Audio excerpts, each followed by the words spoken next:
Zaman orang rosak, tuan-tuan, kiri kanan depan belakang semua peringkat jadi rosak.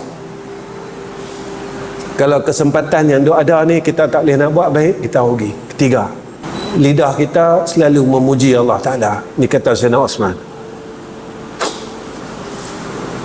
benda yang paling berat kita nak amalkan puji ni, tuan-tuan.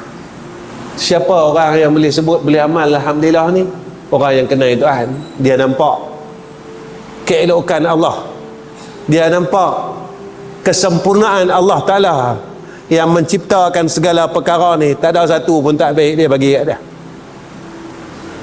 Allah cipta dalam dunia ni, sebab itu kita kena puji Allah Ta'ala. Terima kasih ya Allah, terima kasih ya Allah, terima kasih ya Allah.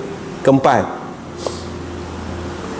kedua matanya merasa malu dan menangis kepada Allah Subhanahu wa Ta'ala. Mata kita ni malu dengan Tuhan. Masa kita kecil-kecil dulu, kita rajin menangis, tuan. Kita lapar menangis, kita susah menangis. Tuan-tuan, saya tanya dari saya, berapa lama saya tak boleh menangis kerana Allah? Di mana tangisan itu, tuan-tuan, dalam hidup kita?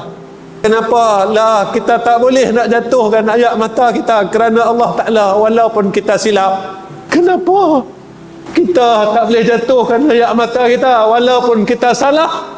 Kenapa kita tak boleh jatuhkan ayat mata kita walaupun kita ni kurang dari semua perkara? Kelima, terakhir, orang yang kenal Tuhan, dia tak ada keinginan lain. Dia hanya inginkan keredaan Allah Subhanahu wa Ta'ala. Pasal apa, tuan-tuan? Sebab masa hidup dia dulu, dia banyak buat benda yang Allah tak redha.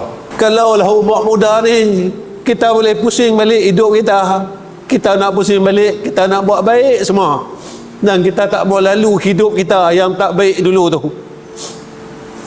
Tapi saya tak boleh ambil balik, saya tak boleh patah balik, tuan-tuan, tak boleh patah balik. Dan apa yang saya takutkan, seperti mana yang Allah sebut dalam Al-Quran, summa latus'alunna yawma izin anin na'im. Allah akan tanya semua nikmat yang Allah telah bagi kepada kita, satu-satu tanpa terlepas satu pun.